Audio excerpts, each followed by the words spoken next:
ça? C'est quoi ça? Oh, c'est pour moi? Oh, oui. Oh, oh, attends, regarde.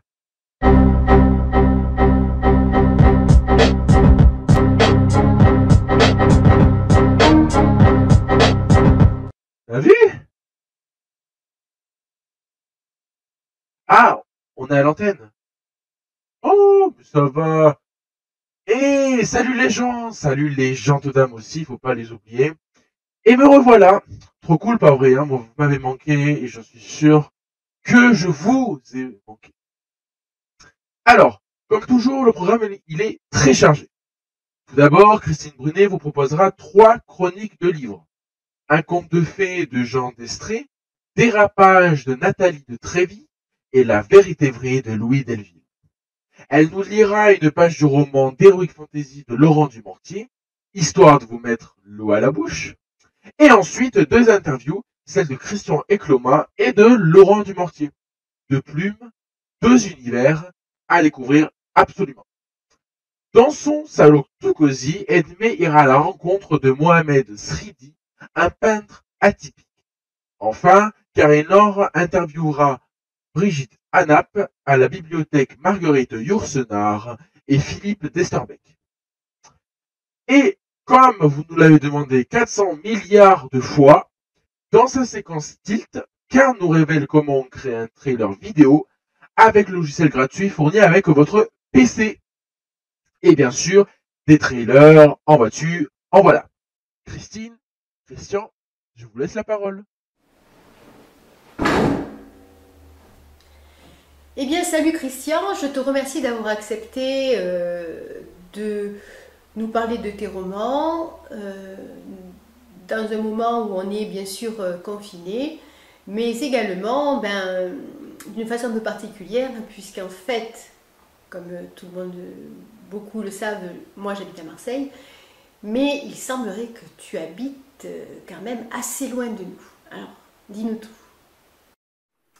Alors, dans un petit coin tranquille, surtout en ce moment, dans la périphérie de Toulouse.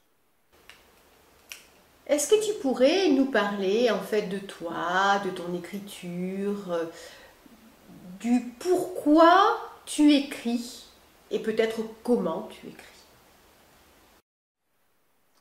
Alors, c'est un peu compliqué parce que j'estime avoir eu plusieurs vies. Alors, j'ai été marin, j'ai été électronicien, prospecteur sismique, informaticien, ingénieur de développement. J'ai été chef responsable de service dans une société américaine pendant plus de 20 ans. Alors, on n'entrera pas dans les détails. Ça serait un peu compliqué. Quant à mon envie d'écrire, disons que j'ai toujours été un imaginatif et un rêveur et que j'aime en outre faire partager mes rêves. En faisant en plus passer une certaine vision des choses à mes lecteurs. Alors Christian, tu n'es pas un bleu, hein, tu as déjà été interviewé par Bob Boutique lors de la première version d'Actu TV, il y a de cela quelques années si je ne m'abuse. Tu as fait beaucoup de bouquins, de la science-fiction, du roman historique, peut-être un peu d'ichronie, enfin tu vas peut-être nous en dire un peu plus. Alors, combien as-tu fait de bouquins et est-ce que tu peux un peu nous en parler s'il te plaît? Alors j'ai publié donc 6 romans chez Chloé Délices, donc 3 romans d'anticipation, dont un space opéra de 600 pages, et 3 uchronies. Alors on entend par là un voyage temporel avec un voyageur qui, par ses maladresses et révélations, fait bifurquer le cours de l'histoire. En fait, ces 3 romans, ces 3 uchronies font partie d'une trilogie et se suivent avec les mêmes personnages. Alors nous venons de voir ton trailer, j'aimerais que tu nous présentes ta trilogie. Parce qu'en fait, il y a eu donc un premier volet, Mon amour à Pompéi, un second volet, Le dilemme de Trajan étant le troisième. Alors non, parce que je crois qu'il faut savoir s'arrêter avant de fatiguer le lecteur. Et je pense pouvoir m'appuyer sur l'exemple d'auteurs bien connus qui ont cru pouvoir surfer trop longtemps sur leur premier succès. Alors le premier tome de la trilogie, Mon amour à Pompéi, c'est l'aventure d'un juge d'instruction tombé amoureux d'une très belle Pompéienne découverte sur une très vieille gravure sur bois. À la suite de circonstances dans le détail desquelles je préfère ne pas entrer, il réussit à la rejoindre à Pompéi, où il arrive 2 mois pile avant l'éruption du Vésuve. Alors, bien entendu, lui sait ce qui lui pend au nez, alors qu'elle l'ignore. Alors, pour ce qui concerne la technologie permettant ces transferts temporels, bon, nous en sommes encore très loin, mais attention avant d'utiliser le moins possible. Alors, le deuxième tome de la trilogie, Les Larmes de Titus.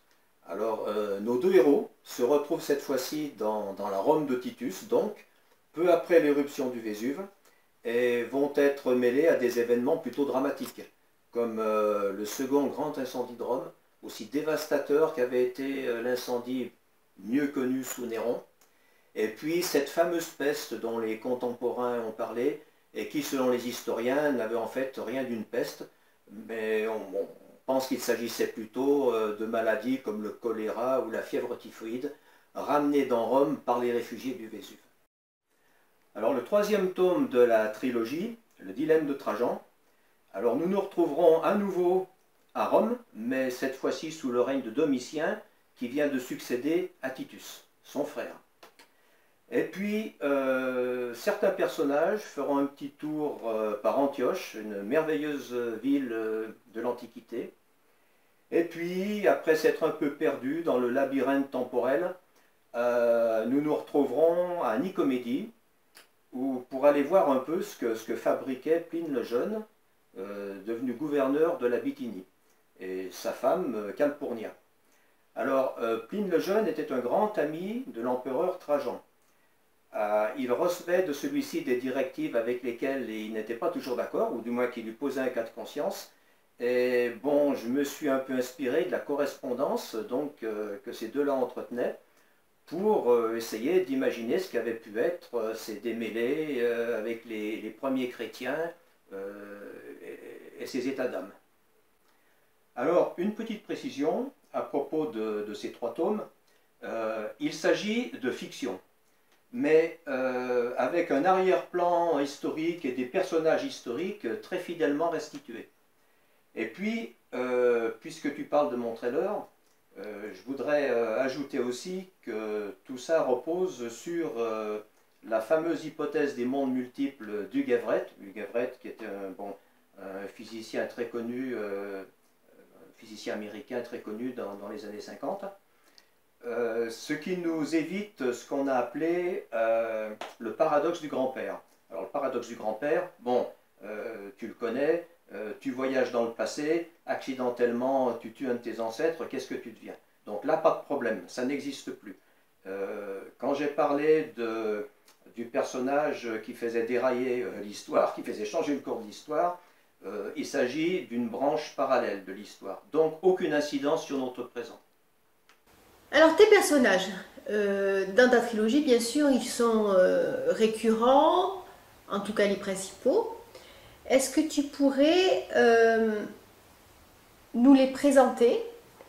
Et est-ce que tu pourrais nous donner, si possible, sans bien sûr dévoiler ton histoire, parce que sinon c'est pas du jeu bien sûr, est-ce que tu pourrais nous dévoiler le fil conducteur de la trilogie et bien sûr donc de ce 3e volet? Alors le fil conducteur qui traverse ces 3 récits, ces 3 romans, c'est bien entendu cette fameuse histoire d'amour, avec ses hauts et ses bas, comme toute histoire d'amour, mais un peu plus tumultueuse, on s'en doutera, compte tenu des circonstances. Pour ce qui concerne les personnages, alors on trouvera d'abord Roland l'évêque. Alors Roland l'évêque, c'est ce fameux juge d'instruction que j'évoquais, et qui est le premier à faire le grand saut, à inaugurer les transferts temporels. Et puis Jacques Liévin. Alors Jacques Liévin, c'est le scientifique qui permet justement ce voyage temporel. Ensuite, on aura Donato Amonelli. Alors, Donato Amonelli, c'est un historien italien spécialisé dans l'histoire de la chrétienté et surtout des premiers chrétiens, et qui va aider donc Jacques Liévin, le scientifique, et Roland Lévesque à préparer le voyage, et qui ensuite sera impliqué dans 2 opérations de sauvetage, où il s'agira d'aller récupérer justement le juge qui se trouve un peu dans la panade. On aura ensuite, eh bien, bon, l'épouse légitime de Laurent Lévesque, qui aura bien du mal à récupérer son mari, et puis, évidemment, la fameuse Laetitia, la superbe pompéienne, que Roland Lévesque était allé rejoindre dans le passé. Alors, qu'est-ce qui t'a donné, au départ, l'envie d'écrire une trilogie? Est-ce que c'est venu petit à petit? Est-ce que c'est parce que tes lecteurs le demandaient? Est-ce que parce que ton idée a évolué, par exemple? Alors, en fait, j'ai toujours été fasciné par l'idée de me retrouver un jour dans le passé, de voir de mes propres yeux à quoi ça ressemblait vraiment. Enfin, à mon avis, je ne suis pas le seul. Bon, et puis, j'ai toujours été fasciné également par l'Empire romain, enfin cette période de l'histoire dont nous sommes les héritiers. Alors, évidemment, il suffisait finalement d'imaginer une bonne histoire pour que ça devienne vrai, et c'est ce qui m'a amené à écrire Mon amour à Pompéi, donc le premier tome de cette trilogie. Et en fait, c'est devant le succès de ce premier roman que j'ai été amené à écrire le second, et là, nouveau succès, j'ai écrit le 3e de la trilogie. Et j'ai décidé de m'arrêter là, comme je l'ai évoqué. Alors, je dois avouer que, en fait, tes voyages historiques sont particulièrement criants de vérité. Et je me demande comment tu as réussi à réunir autant de documentation pour donner une vraie crédibilité à tes personnages, à la trame de ton histoire. Finalement, souvent on se dit, oh là là, dis donc comment c'était à l'époque, on y croit, quoi. Hein. Mais bien sûr que j'y suis allé, tu t'en doutes plus, j'espère. Non mais, bon, plus sérieusement, bon, la documentation, bon, c'est vrai que ça prend un temps fou, et honnêtement, sans Internet, je doute fort d'en avoir été capable. Alors, est-ce que tu as des projets d'écriture? Je présume que oui. Est-ce que tu pourrais, du coup, nous en dire un peu plus, bien sûr, sans tout dévoiler, parce que sinon, ce ne serait pas du jeu. Bon, alors là, rien de bien précis pour le moment. Bon, j'ai un petit peu l'impression d'avoir vidé mon sac, comme on dit. Mais enfin, attention, là, ça mouline, ça mouline. Hein. Disons que s'il devait y avoir un nouveau roman, ça serait vraisemblablement un roman d'anticipation où, actualité oblige, nous irions, avec nos propres bactéries et virus, contaminer une autre planète. Eh bien Christian, je te remercie pour tous ces éclaircissements. Je pense que tu nous as vraiment donné envie de découvrir ta trilogie, de découvrir tes romans science-fiction. Et puis bien sûr, j'espère te lire à nouveau pour de nouvelles aventures, que ce soit de tes personnages de la trilogie, qui sait, ou de d'autres. Bye bye.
première chronique de livre, un peu particulière, puisque Louis Delville nous a quittés. Un auteur avec un vrai talent de conteur. La vraie vérité. C'est son dernier recueil de nouvelles. Et Christine Brunet nous le présente. La vraie vérité, le dernier ouvrage de Louis Delville. Bien, vous voulez que je vous dise, il y a du bruit et du silence dans ce recueil. Il y a la mort, il y a la vie. C'est un jeu omniprésent avec le lecteur, surpris en fait de passer de courtes nouvelles à des poésies enlevées, exercices d'écriture, jeux de mots. Il y a de l'espièglerie dans ces lignes, il y a des sourires, il y a de la causticité, il y a de l'humain, enfin, entre amour et mesquinerie, entre petites joies et grands espoirs. Louis Delville appuie là où ça fait mal, relève les bassesses, mais également les grandeurs. Il souligne les travers de ceux qui pourraient être nous ou nos voisins. Et puis, il y a le temps qui passe, il y a l'après-mort. Cet ouvrage est un recueil, je vous l'ai dit, c'est un ensemble d'exercices de style, de galipettes, on va dire. L'auteur s'amuse, et d'ailleurs ça se sent, mais il se questionne aussi, préoccupé par l'après-vie, sans jamais se départir en fait de sa bonhomie, de son ironie, de son amour de la vie. Louis Delville était un conteur hors pair, nous le savons tous, il nous en laisse une fois de plus l'éclatante preuve. Et puis, page 91, il se définit en quelques lignes qui, somme de conclusion, propose à la toute fin une philosophie de la vie. Alors ça s'appelle, c'est un court texte en fait, voilà, qui s'appelle « Le monde a fait de moi ». Décidément, tu n'arrêtes pas. C'est ainsi que mon ami Jean-Claude, journaliste, m'a abordé récemment. C'est vrai que je suis actif. Dès que l'occasion se présente, je fonce, je prends. Depuis ma retraite, il y a 18 ans, j'ai entrepris plein de choses avec plus ou moins de bonheur. Impro théâtral avec des résultats mitigés, mais une impressionnante liste d'amis et d'amis plus jeunes que moi, évidemment. Le conte qui m'a fait découvrir l'écriture et la solitude du conteur face à son public. J'aime cette sensation de savoir tout ce que je vais raconter. C'est grisant de voir les gens se poser des questions et de connaître les réponses. Il y a aussi le chant choral où chaque choriste n'est rien sans les autres, mais où les autres ne sont rien sans moi. Il y a l'écriture enfin qui me permet de laisser aller mon imagination où bon lui semble, sans barrière, sans tabou, mais en ayant toujours en tête cette phrase « Soyez celui pour qui quelqu'un a souri aujourd'hui ». La librairie et la traversée, vous connaissez dès à présent. On vous en parle tout le temps. Hein, dans le cadre de notre partenariat, encore merci au libraire Edmé de Havé y a interviewé Mohamed Sridi dans le cadre de sa toute nouvelle chronique Le Salon d'Edmé. Qui est-il? Il en a eu assez de la vie en laboratoire, sans contact avec les sourires des gens, et a opté pour la vie itinérante d'un accompagnateur de train. Et les levées du jour, les prairies saupoudrées de givre et voilées de brume au matin, les vaches frissonnant dans la fraîcheur, les couchers de soleil, les gaz endormis, les trains rutilants et tagués, les quais baignés de pluie. Tout ça est capturé par son œil et sa caméra. Mais pas que. Sa curiosité et son émerveillement le conduisent à tous les enchantements quotidiens. Et le succès de ses expositions le disent bien haut. Il a du talent et la gentillesse pour le partager sans pédanterie. Edmé, à toi. Bonjour Mohamed. Bonjour Edmé. Nous sommes à la traversée chez Bernard Quiquez. La traversée qui a fêté ses 5 ans il y a 2 jours. Bernard un peu plus quand même. C'est le libraire Bernard. Et donc aujourd'hui je voulais te présenter aux internautes de Chloé Délice et Actu TV parce que tu as un parcours intéressant, je trouve. Oui. Donc nous allons, je vais te questionner, Oui. mais ça va être dur, hein, je te Oula. préviens, et à ce sujet, d'accord? Ça va très bien. Voilà. Ok. Alors Mohamed, donc moi je te connais parce que tu fais des photos, aussi je t'ai rencontré dans des trains et nous y viendrons, dans quelques trains d'ailleurs, mais comment es-tu arrivé au train et à la photo? Il fallait que je retrouve du travail, j'en ai retrouvé 2 des postes, enfin les 2 à Bruxelles. Pour le premier, ben, c'était très bien, mais j'aurais dû rester à Bruxelles définitivement. Et le deuxième, ben, c'était devenir accompagnateur. Et comme j'aime bien le contact avec les gens, je me suis dit, ben, je vais en profiter pour faire de mon métier et de mon plaisir de parler avec les gens, etc. Ah d'accord, accompagnateur Voilà. de train. Accompagnateur de train. De train, Voilà. Et oui. c'est comme ça que ça a D'accord. commencé. Voilà. Et oui, d'ailleurs, tu es le charmeur des trains, Ah, parce que tu es pareil, toujours pareil. photographié avec Ah, ben, plein de dames. merci. Et ce travail, comme tu fais un shift qui est matinal, Moi, je très commence matinal, très tôt, oui. Très tôt. ça te laisse le temps. Ça me laisse le temps, justement, le fait que ce soit matinal, et c'est là que je me suis rendu compte, comme la photo c'est ma passion, que Oui. je vois des levées de soleil très tôt. Toutes les saisons sont un peu différentes, et je vois des couchers de soleil, je vois des matins Les brumeux, gelées du et- matin. Voilà, exactement. Alors quand mon travail est fait, j'en profite de temps en temps pour faire quelques photos pendant mon travail, ou Oui, pendant les intervalles entre 2 trains, etc. oui. Tu nous as parlé des photos que tu as le bonheur de prendre dans le cadre de ton travail, métier oui. d'accompagnateur, de charme et de train, on va dire.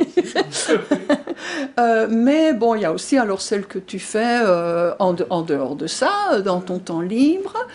Donc notamment, j'ai vu, je suis venue déjà à 1 ou 2 expos, hein, de toute Oui, oui. façon.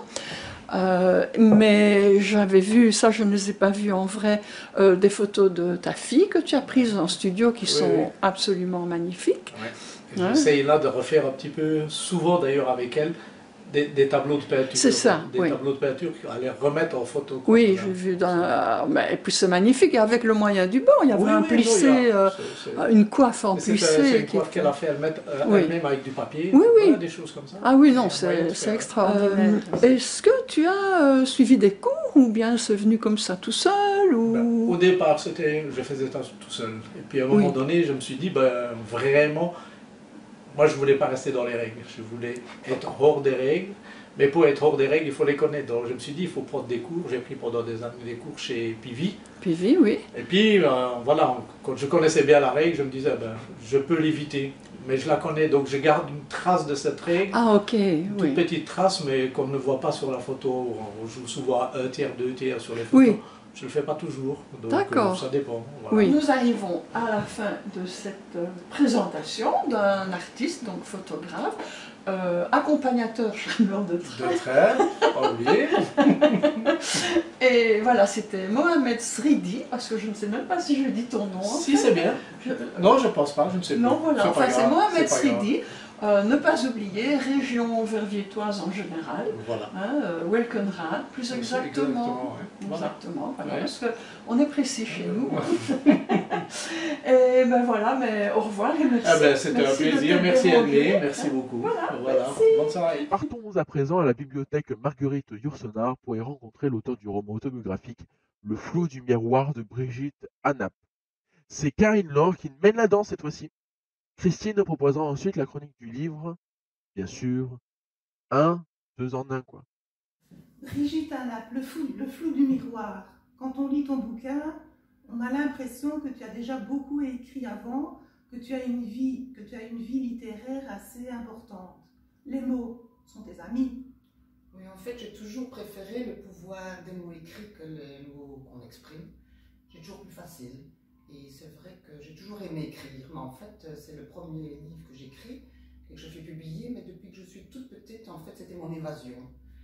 Une fois que j'avais un petit moment de libre, j'aimais bien Tu noircissais écrire. des carnets. Voilà, je noircissais des carnets, j'écrivais des poèmes, j'écrivais des nouvelles, des petits contes aussi, mais des choses parfois tellement abracadabrantes que mes parents, quand ils les découvraient, ils étaient un petit peu horrifiés, en se disant, mon Dieu, cet enfant, mais qu'est-ce qui lui passe par la tête? elle n'est pas normale. Et alors j'avais tendance à les déchirer. C'était des textes en fait qui te venaient spontanément, pas des textes forcément demandés par l'école. Non, en fait, tout ce qui me passait par la tête, j'avais envie de le mettre par écrit. Je rêvais de quelque chose, je le mettais par écrit. Je voyais quelque chose, ça m'inspirait une histoire et je l'écrivais. Maintenant que tu as terminé, que le livre est publié, c'était ton premier livre, est-ce que tu as l'intention d'en écrire un second? Mais disons que... Un deuxième, je vais dire, un deuxième. Ben en fait, oui, maintenant j'ai un peu plus de temps, donc je ne travaille plus. J'ai cette chance de pouvoir consacrer ce que j'aime bien. Donc j'écris. Et un nouveau roman qui va bientôt paraître aux éditions Chloé Délis. Mais là, c'est plus un témoignage. C'est vraiment un roman un peu psychologique quand même. Une fiction. C'est une fiction, mais dans chaque fiction, en fait, on met quand même une petite part de soi-même. Il y a toujours de la transpiration de soi-même dans chaque roman. Voilà, exactement. C'est un... Brigitte, donc c'est une autobiographie. Est-ce que c'est compliqué de rester littéraire quand on écrit une autobiographie? Parce que, en fait, et ça on rejoint un peu l'autre question, je lis ton livre, les mots sont tellement bien choisis, c'est quand même littéraire, il faut le dire au lecteur en fait. Ce n'est pas, c'est un témoignage de ta vie, c'est une autobiographie, mais c'est quand même littéraire. Et ça, je trouve que chapeau, quoi, en fait. Mais disons peut-être que c'est plus facile justement que ça fasse un petit peu plus romancé, on va dire, parce que j'ai mis des autres prénoms. Voilà. Et ce prénom, on peut le dire quand même, c'est pas un secret. Dans le livre, tu t'appelles Anna. Oui, en fait, j'ai choisi Anna parce que c'est le début de mon nom de famille, Brigitte Anna Peu. Juste. Et c'est Anna, H-A-N-N-A. Et c'est vrai que c'est peut-être plus facile parce qu'on met un peu de distance avec les personnages et son vécu personnel, c'est son histoire. Et j'ai appelé tout le monde différemment en fait. Sauf le docteur, puisque je le remercie au début du livre. Oui, c'est ça. Oui. Donc je crois que c'est un peu plus facile quand on utilise d'autres noms parce qu'on est un peu comme un observateur qui observe sa propre histoire. C'est ça. Un peu comme si on visionnait un film. Oui, c'est ça. Ils vont donner des mots sur les films et moi j'aime bien les mots, donc c'est peut-être sorti plus facilement quelqu'un d'autre. Oui. En fait, on va dire au lecteur, ce livre est une autobiographie, mais c'est quand même littéraire. C'est un témoignage, mais un témoignage très bien écrit. Alors, Le flou du miroir, c'est un livre qui a quand même son petit succès. Quels sont tous les feedbacks que tu as eus par rapport à ce livre-là?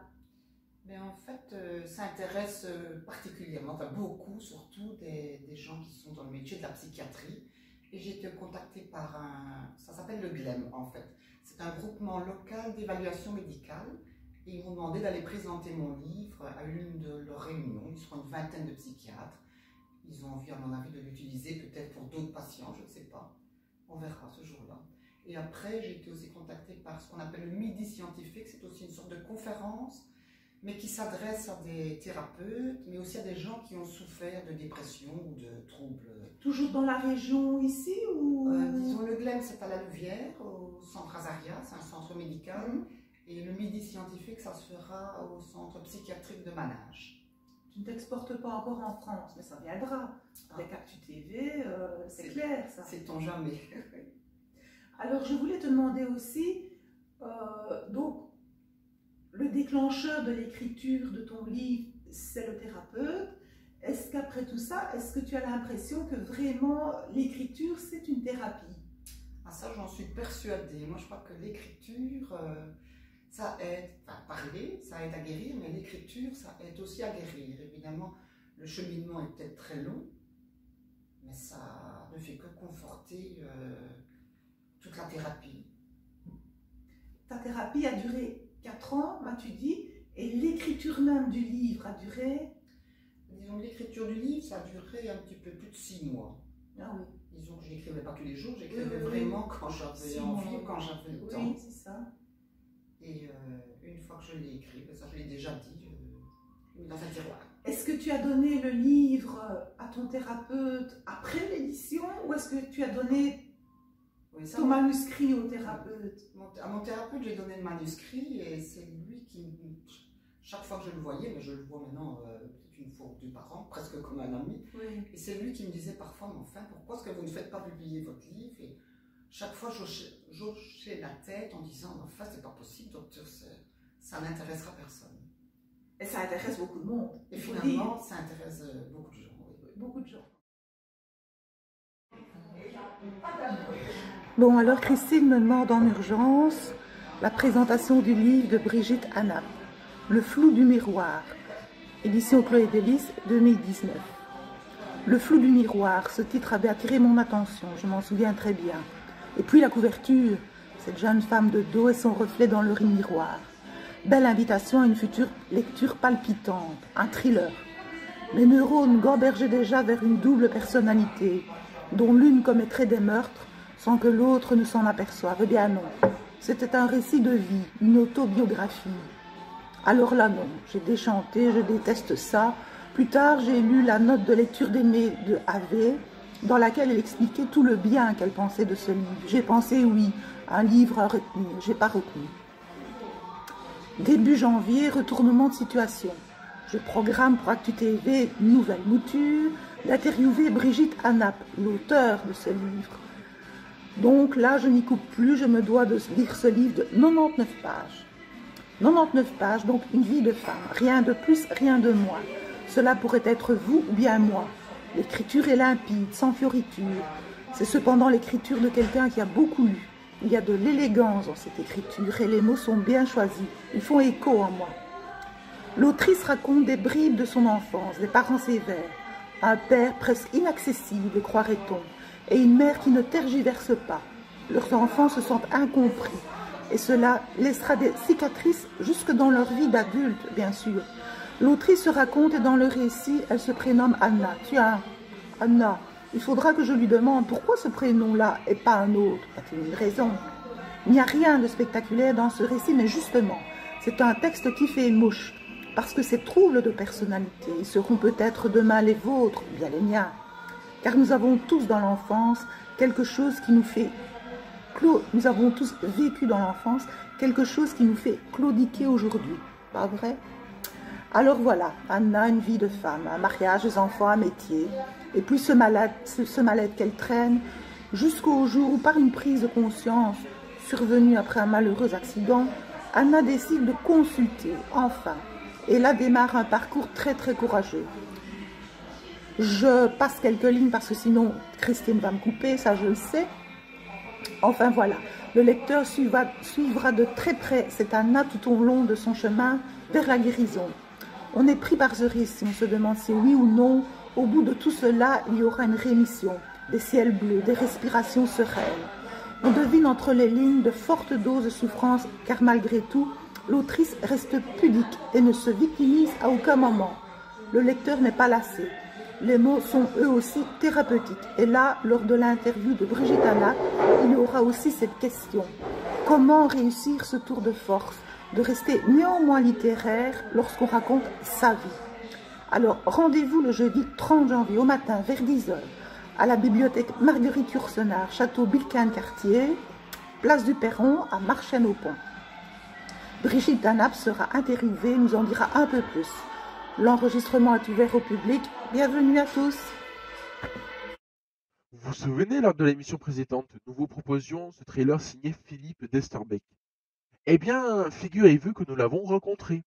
Karine Laure, c'est à toi, et à Philippe, of course. Voilà Philippe, tu es un jeune retraité, Oui, donc ton œuvre s'étoffe de mois en mois, je constate.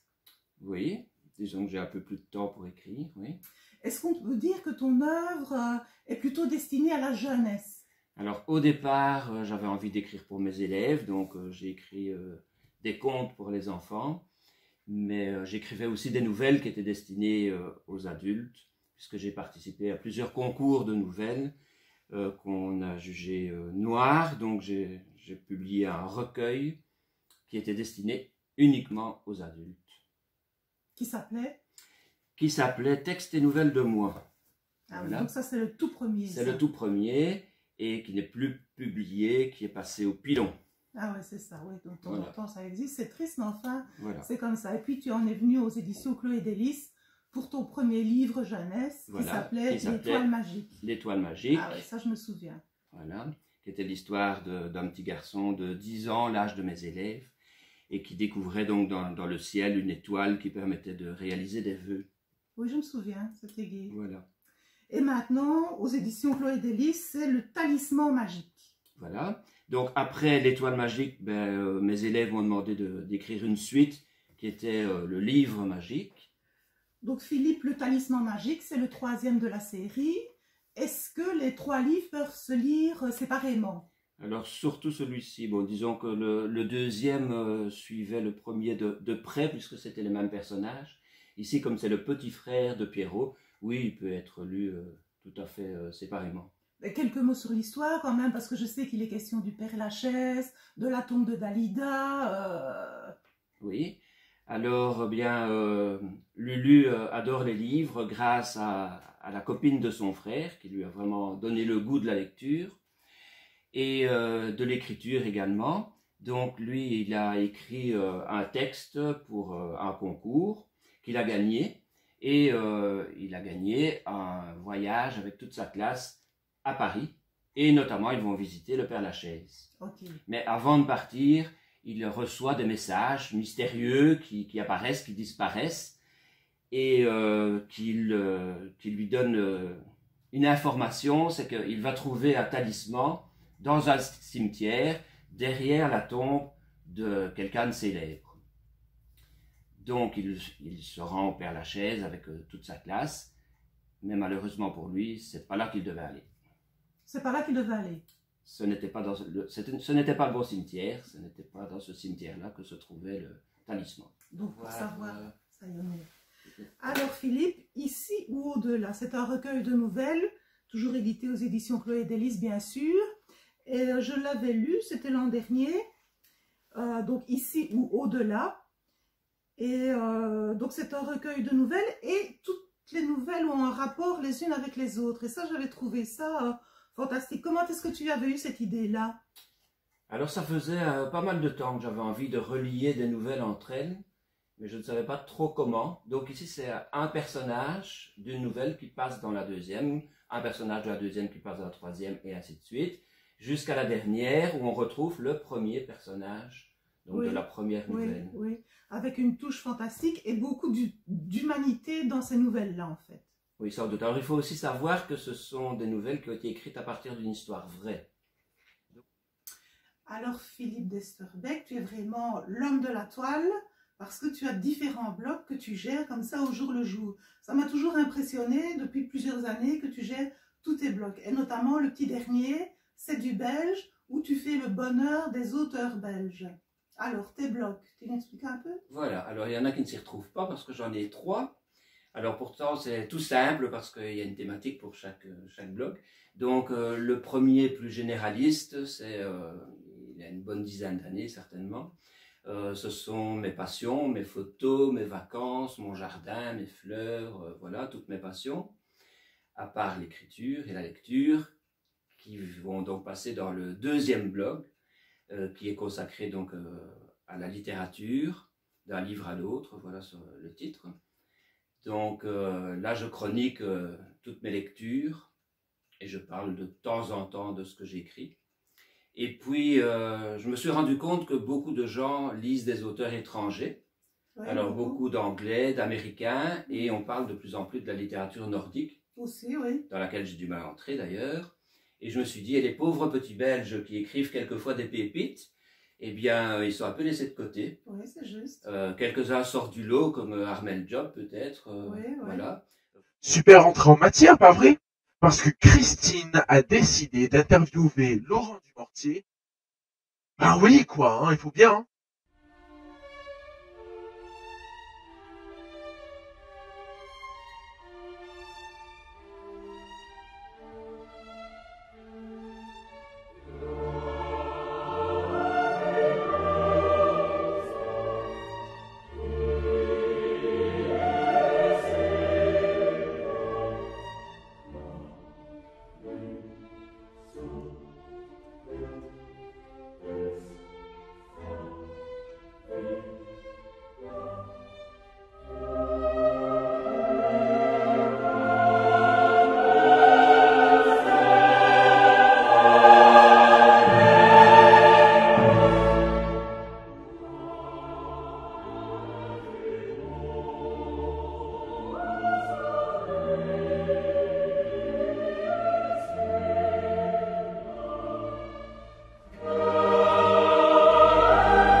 Eh bien, bonjour Laurent. Tout le monde te connaît, hein. Tu es le grand chef des éditions Claude Élise, mais tu es également auteur de science-fiction, fantastique, d'heroic fantasy depuis peu, un novelliste reconnu, mais également un poète. Alors, avant de nous parler de ton univers, de tes bouquins, est-ce que tu peux nous dire d'abord où tu es en ce moment? Alors bonjour. Eh bien, donc, je vais répondre à la question. En fait, là, je suis au siège de Claude Élise, donc à Bari. On voit d'ailleurs derrière moi quelques tableaux qui sont soit des couvertures reprises de livres ou alors des extraits de textes. Alors, tu as beaucoup publié aux éditions Claude Élise. En tout, tu sais combien ça fait de bouquins? Et puis, est-ce que tu peux nous parler un peu de chaque ouvrage, s'il te plaît? Alors, jusqu'à présent, j'ai sorti à peu près une vingtaine de titres divers, donc que ce soit en poésie, en roman, en nouvelle, essentiellement chez Claude Élise, mais également, également chez La Miroir, donc le dernier recueil qui est sorti, qui s'appelle Réfugiés climatiques, et qui est une nouvelle publiée dans la collection Opuscule. Alors, parler de chaque ouvrage, ça va être un peu difficile parce qu'il y en a quand même beaucoup. Disons, ce qu'il y a, c'est qu'il y a essentiellement, d'une part, tout ce qui est nouvelles et romans en fantastique, en horreur, etc., où ce sont chaque fois des récits très courts et donc ils sont vraiment orientés dans le domaine du fantastique, science-fiction. Donc ce sont des nouvelles. L'autre volet, c'est essentiellement la poésie, où au niveau de la poésie, c'est chaque fois très très sombre. Il y a une évolution également au niveau de la technique d'écriture, vu qu'au départ c'est beaucoup plus sur les sonorités, sur les jeux de langue, etc., pour arriver ici à quelque chose qui est plus orienté au niveau de l'émotion, où j'essaie de faire passer vraiment cette émotion à travers le texte. Alors, je l'ai dit au début, tu es capable d'écrire à peu près dans tous les genres, même du thriller. Alors, quel genre préfères-tu écrire? Est-ce que c'est plutôt la poésie, de l'heroic fantasy? Alors, le genre que je préfère écrire, en fait, c'est très compliqué parce que les deux sont des techniques différentes. Au niveau, par exemple, de tout ce qui est nouvelles, romans, etc., il y a il y a une contrainte dans le sens où j'ai l'histoire en tête, où c'est très structuré. Et donc là, c'est vraiment de l'autodiscipline. C'est-à-dire que j'attends pas que ça vienne, j'ai toute l'histoire qui est prête. Au niveau de la poésie, c'est beaucoup plus un jeu de construction où chaque vers et travailler, retravailler, je déplace chaque mot à sa place, etc. Donc c'est vraiment deux techniques différentes. L'avantage de la poésie, c'est que comme c'est un texte, je peux, une fois qu'il y en a un qui est terminé, je passe au suivant. Au niveau du recueil de nouvelles, et encore plus dans le roman, là je suis parti pour une période très longue. Et donc je dois rester dans l'histoire, dans le rythme de l'histoire. Et donc il y a cette autodiscipline qui est importante et à la limite qui est un problème pour moi parce que je dois vraiment, je ne vais pas dire me forcer à écrire, mais en tout cas m'y mettre. Une fois que j'ai pris le temps de commencer, ça va, là je suis parti pour un bon moment, quoi. Alors, comment qualifierais-tu ton écriture? En quelques mots, hein. Alors, au niveau de la qualification de l'écriture, je dirais qu'il y a deux aspects. D'abord, au niveau de la poésie, c'est vraiment, en tout cas actuellement, c'est vraiment l'émotion qui prime sur la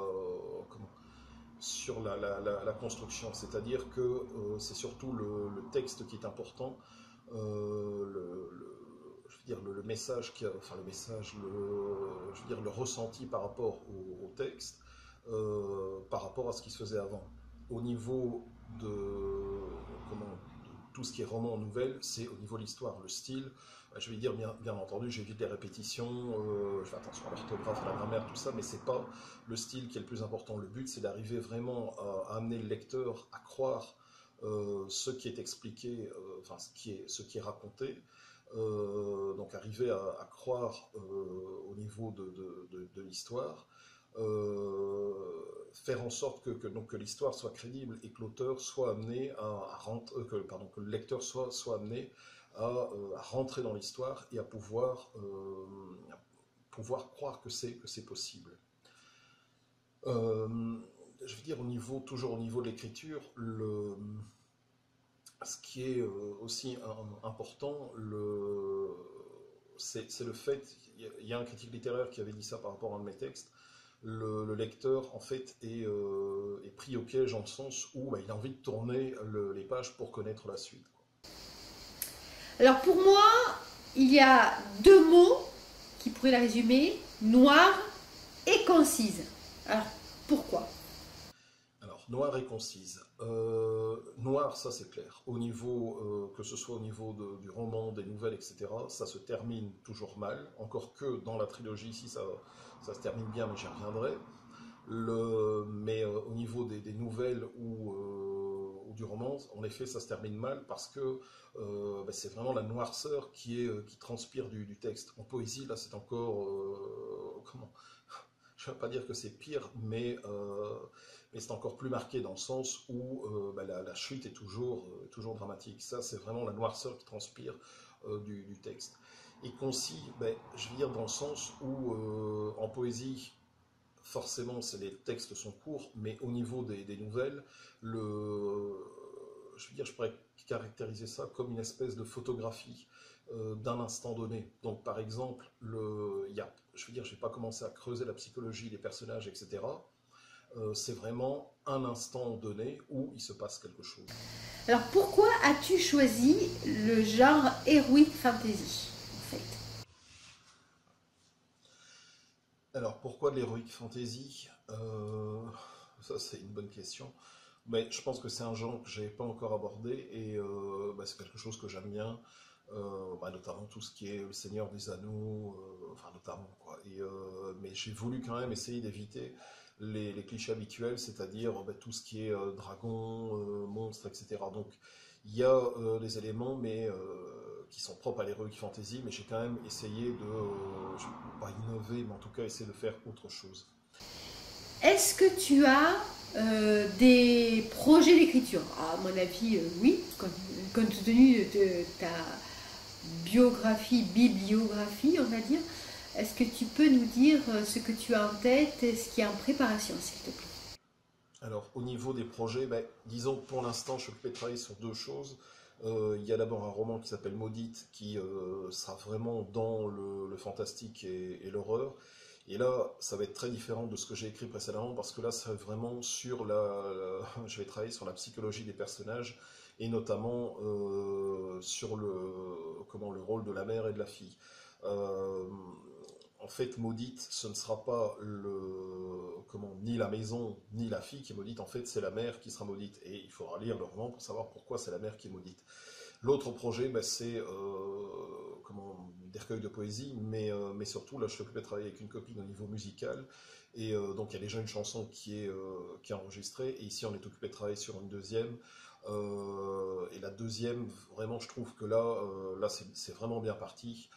Dès qu'elle sera prête, on va essayer de la diffuser et de travailler à ce niveau-là. Maintenant, à quoi on va aboutir, on ne sait pas. On verra bien, est-ce qu'on aura suffisamment de matière pour dire d'aller plus loin, ou est-ce que finalement, c'est pour le plaisir, c'est difficile. Pour l'instant, c'est vraiment le plaisir de travailler sur la musique et d'écrire un texte. Bien écoute, je te remercie d'avoir répondu à toutes ces questions, et puis à te dire encore. Et encore. Bye. Alors, merci pour l'interview et donc à bientôt. De toute façon, je suis toujours disponible par mail ou sur Facebook. À bientôt. Ça donne envie, hein. Continuons par la chronique de Un conte de fées de Jean d'Estrées. un conte de fées de Jean d'Estrée. Alors, un conte de fées de Jean d'Estrée. Conte, C-O-M-P-T-E et non pas C-O-N-T-E. Tout est dans le titre et je peux vous assurer que c'est tout un programme. Cet ouvrage de 100 pages est un tourbillon de clins d'œil, de sourires, une multitude de contes, C-O-N-T-E-S, et d'histoires qui ont baigné notre enfance, refondues en un seul. Des héros que nous connaissons tous, l'incontournable prince charmant, bien entendu, d'ailleurs pas si charmant que ça, Amaury Gustave de la Belle Lune, mais aussi beaucoup d'autres comme Peau d'âne, P-O-T plus loin d'âne, ou encore une princesse qui dort sur un petit pois, Blanche-Neige, Poussée, le Chaboté, autant de personnages qui côtoient par exemple le capitaine Haddock ou Hector, celui d'Homère, le grand Schtroumpf, Flipper d'Osphène ou encore Rackham le Rouge.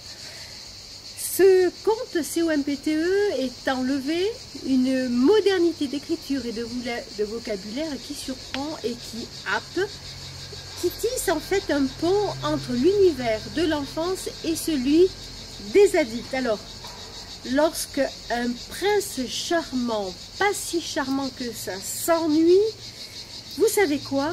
Eh bien, attendez-vous à tout. Je vais vous lire un passage, parmi tant d'autres, voilà, ça se situe au début, page 7.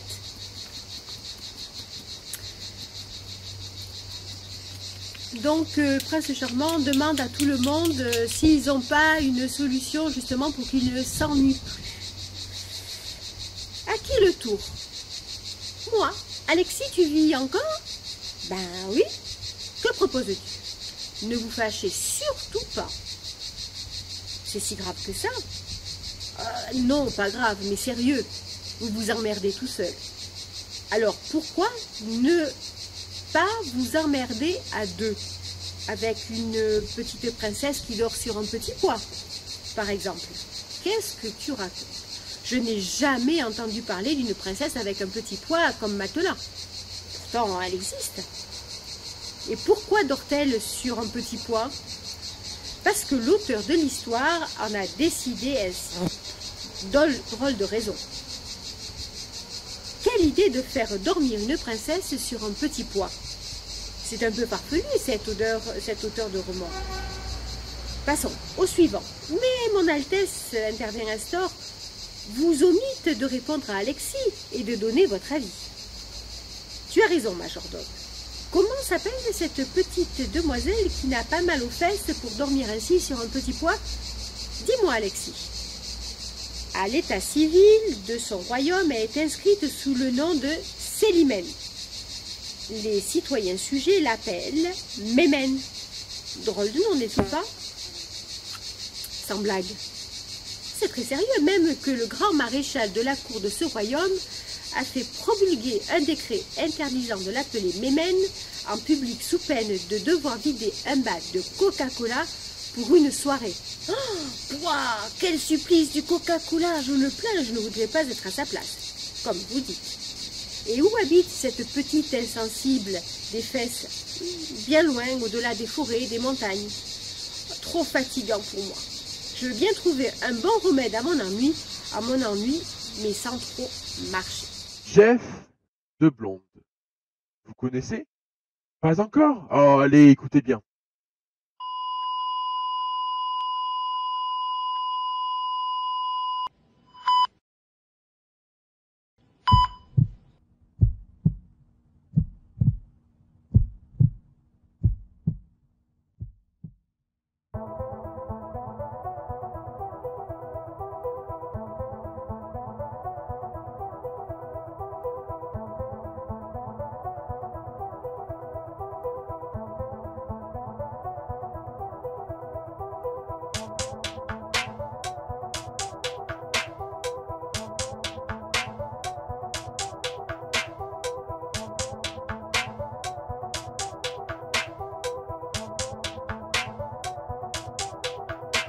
Passeporte, regard changeant, vers le levant s'élève la mort. Crie à la clé, tourne lumière, espace ouvert s'est dévoilé. Si tout rentrait, l'illuminé s'égare. Tourne regard, déjà la mort passeport.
Et c'est l'heure de Tilt. Vous connaissez et plébiscitez la rubrique de Ker. Vous avez été nombreux à lui demander la recette d'un trailer vidéo. Question pertinente, s'il en est. Ker, tu en dis quoi?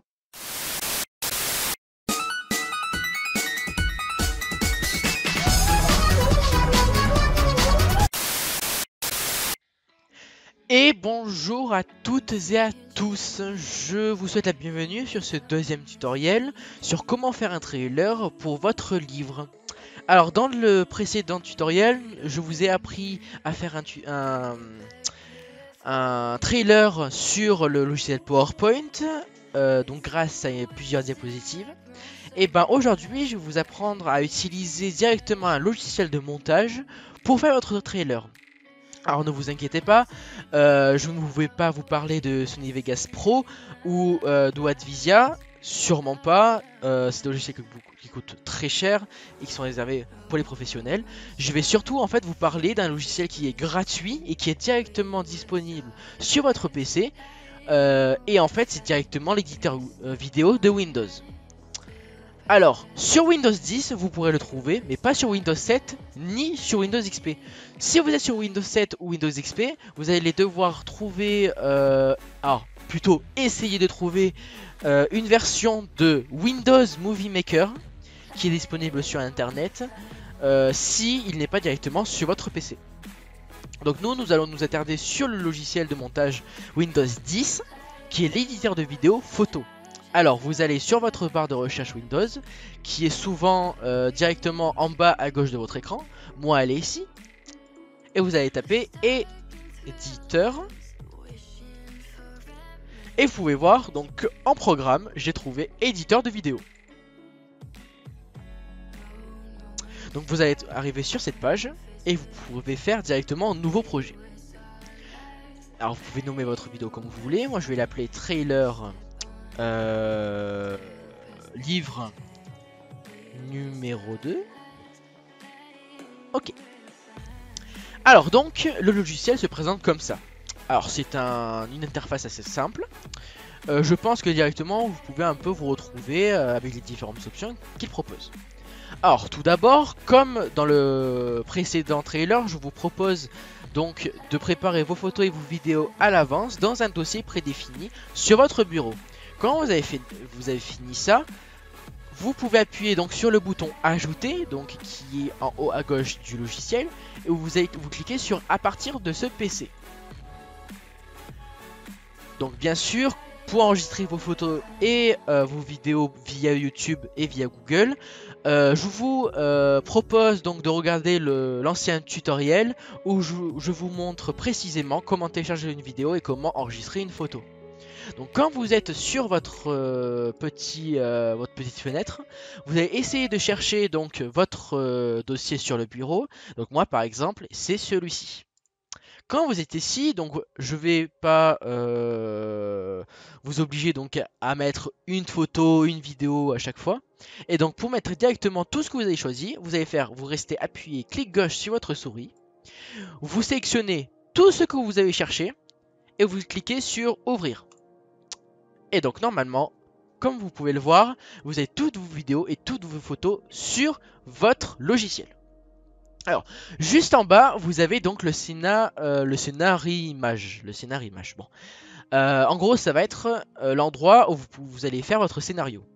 Donc pour ça, rien de plus simple. Vous avez juste à rester appuyé sur une photo et vous la glissez sur la barre du dessous. Donc comme vous pouvez le voir, pendant 3 secondes, votre photo va y rester. Alors bien sûr, votre trailer, ça ne va pas être seulement une photo. Donc vous pouvez mettre directement par exemple une vidéo. Donc par exemple, je vais mettre cette vidéo ici et je vais la mettre juste à côté. Et donc comme vous pouvez le voir, là je vais avoir donc une vidéo de 5 minutes 30 qui va donc en fait d'abord montrer la photo et ensuite la vidéo. Regardons. A few moments later. Voilà. Donc bien sûr, après quand vous avez fait ça, ce n'est pas grave. Vous pouvez par exemple mettre la vidéo avant, remettre la photo avant, après, mettre celle-ci avant, la changer, il n'y a pas de problème. Pour supprimer une photo ou une vidéo, vous avez juste à cliquer sur celle que vous voulez supprimer et vous cliquez, vous appuyez sur le bouton Sup de votre clavier. Alors, ensuite, donc, je vais vous expliquer un peu les différentes options que le logiciel vous propose. Alors, pour ça, vous faites clic droit sur la vidéo, sur la photo que vous voulez modifier. Et là, vous avez plusieurs options. Tout d'abord, vous pouvez changer la durée de la photo. Donc, par exemple, je veux que sur mon montage, cette photo ici se montre pendant 5 secondes. Ou directement, vous pouvez mettre le temps que vous voulez. Par exemple, vous voulez que cette photo reste pendant 1 minute, vous mettez 60 secondes. Voilà, modifier. Basta, la photo va rester pendant 1 minute. Donc bien sûr, on va pas mettre 1 minute, on va laisser 3 secondes.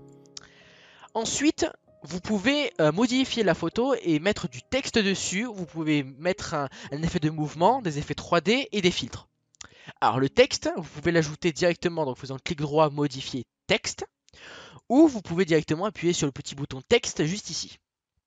Et vous allez arriver sur une deuxième fenêtre où vous allez pouvoir configurer votre texte. Alors ici, dans cette petite bulle, vous allez pouvoir écrire ce que vous voulez.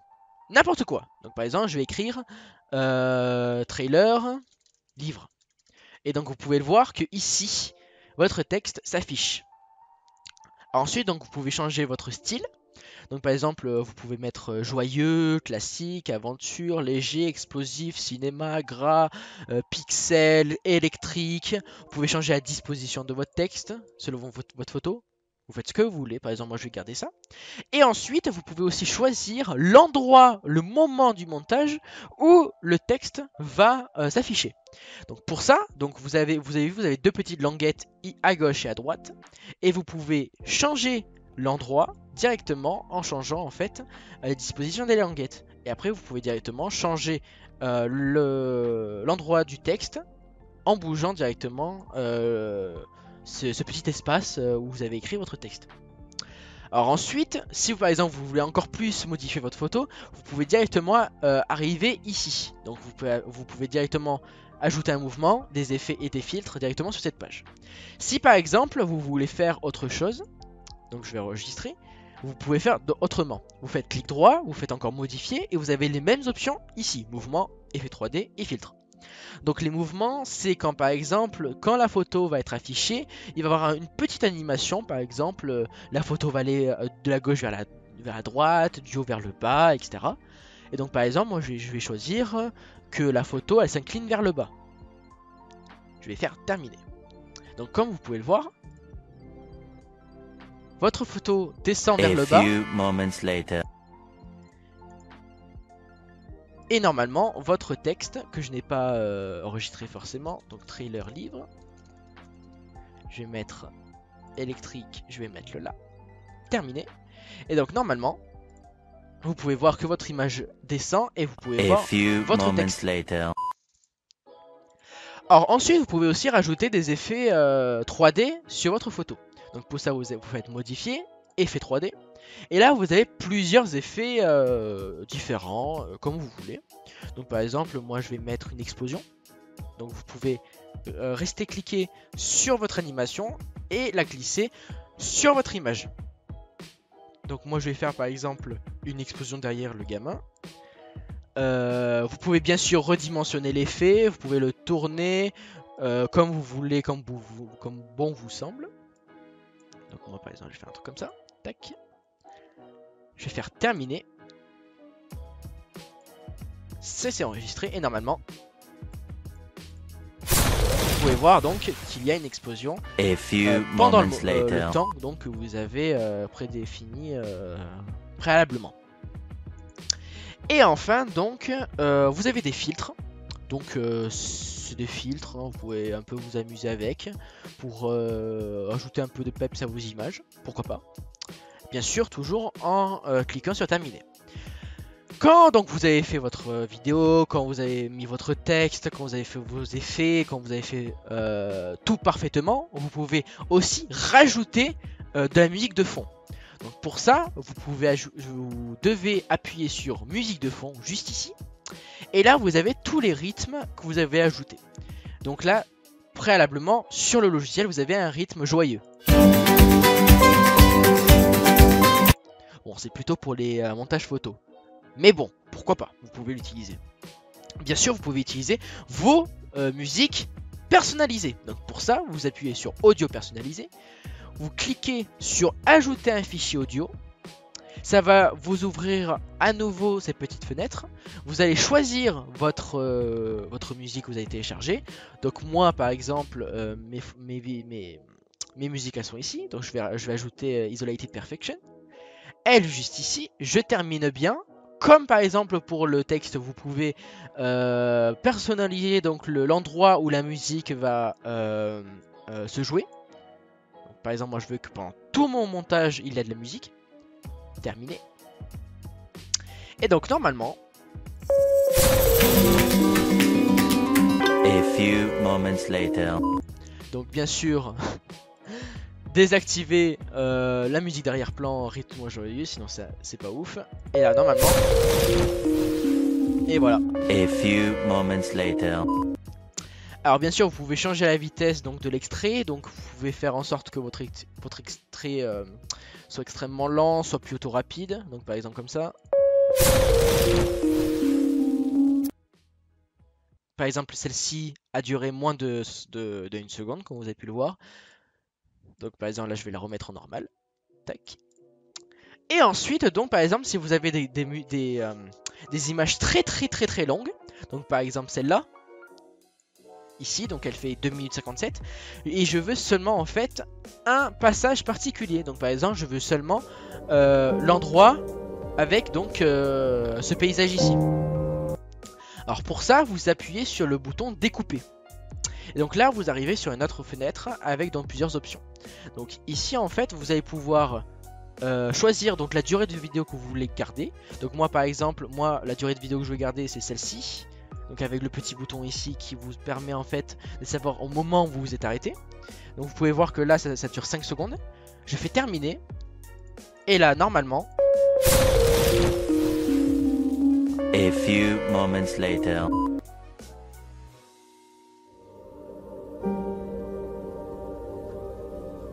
La vidéo reste seulement sur donc le passage que j'ai choisi. Et voici donc quand vous avez fini votre vidéo, quand vous avez fait tout ce que vous voulez faire et que vous êtes super fier de ce que vous avez fait. Donc pareil, je vous conseille de faire des trailers à peu près de 2 minutes 30 maximum. Vous allez appuyer sur terminer la vidéo.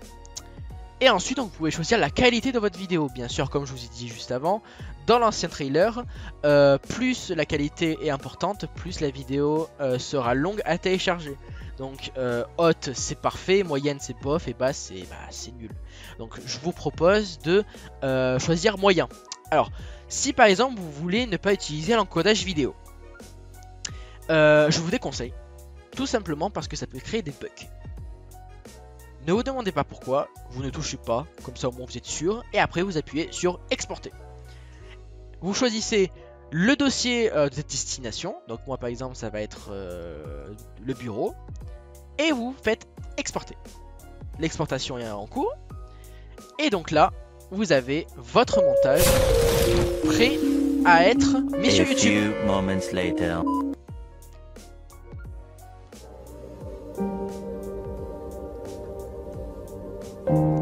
Bien sûr, vraiment pour vous faire un trailer vraiment bien, je vous conseille d'utiliser le logiciel pendant un petit moment, essayez de vous amuser, de faire des petits trucs vraiment très simples, et après quand vous avez vraiment bien utilisé le logiciel, vous pouvez directement commencer votre trailer. Donc ce tutoriel touche à sa fin, je vous remercie de votre écoute, et donc je vous tiens rendez-vous pour le prochain tutoriel. Allez, ciao ciao. Notre émission touche à sa fin. Mais avant d'y mettre un point final, je vous propose de découvrir la toute dernière chronique de livre signée Christine. Elle vous fait découvrir le roman de Nathalie de Trévis, Dérapage. J'adore la première de couverture personnellement. Alors imaginez, vous êtes un curieux invétéré, marié, père de 2 enfants, et vous rencontrez une jeune beauté triste qui oublie son sac dans le train. Alors, vous le lui ramenez, rien bien sûr de plus normal, c'est pas ça. Mais manque de bol, vous la découvrez exsangue, égorgée chez elle. À partir de ce moment, tout dérape. Alors pourquoi? Tout simplement parce que vous faites les mauvais choix de peur de... Enfin, je ne vais pas quand même vous raconter toute l'histoire. Dérapage, c'est le récit d'une série de mauvaises décisions qui entraînent le héros sur des chemins pour le moins incertains. Le personnage principal, au départ, franchement sympathique, déroute le lecteur et l'agace de plus en plus au fil des pages par son manque de discernement.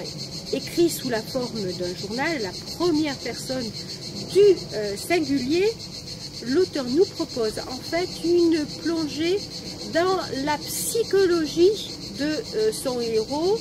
Il met le doigt en fait sur un processus, non pas un en fait, mais on va dire plutôt des processus, parce qu'il y a bien sûr l'enquête et puis les relations complexes existant entre tous les protagonistes. Nathalie de Trévis met sur la table un meurtre, comme on avait en fait une carte, puis s'amuse à vous faire douter, à nous obliger à chercher, à subordorer. Un puzzle en fait sur fond de vie quotidienne dans un quartier bourgeois au sein d'un couple bien sous tout rapport. Mais en fait, Dérapage, c'est un jeu bien enlevé, rusé, ficelé par des personnages bien dessinés, certains agaçants comme Noah, curieux, juste ce qu'il faut, mais si le... Enfin bon, Dérapage est un super polar que je vous invite à découvrir au plus vite. Pour vous en donner un petit peu une touche, voilà, pour faire sentir un peu l'écriture, je vais vous lire le début du chapitre 2. On dit que la curiosité est un vilain défaut, du moins pour la plupart des gens normalement constitués qui sont capables de s'accommoder de la frustration de ne pas savoir. J'entends ici certains clamer que la curiosité est le moteur de la découverte, qu'elle est à notre cerveau ce que le sucre est à nos papilles. J'en conviens. Mais la curiosité Je la consomme, en ce qui me concerne, à toutes les sauces, un peu comme un passionné de substances narcotiques. Il faut que je sache, quoi qu'il m'en coûte, quoi que je sache. Quoi qu'il m'en coûte, il faut que je sache. Mettre son nez dans les affaires des autres est un comportement malsain contre lequel nos parents nous mettent en garde depuis notre plus tendre enfance. J'ai été de cette sorte d'enfant qu'il fallait constamment rappeler à l'ordre et je pense que cet aspect de ma personnalité restera gravé en moi jusqu'à mon dernier soupir. Je ne compte plus les fois où mon comportement imbécile a mis mon entourage dans l'embarras. Bien entendu, il ne faut pas comprendre le terme imbécile dans le sens strict du dictionnaire. Je ne pense pas être dénué d'intelligence ou de capacité à raisonner. J'ai juste une fâcheuse tendance à confondre curiosité et indiscrétion. Voilà, Noah, en fait, c'est défini. À vous de découvrir la suite. Cette fois, c'est fini. Et oui, finalement, c'est fini. F-I-N-I. Fini. Et oui, je suis vraiment désolé. Bon, soit dit en passant, je vous souhaite une très bonne journée et je vous dis à la prochaine. Et n'oubliez pas de liker sur Facebook, sur YouTube, de vous abonner, de partager. Et si vous souhaitez nous dévoiler votre univers, pas d'hésitation. Envoyez-nous un mail à contact.actutv2@gmail.com. Allez, ciao ciao!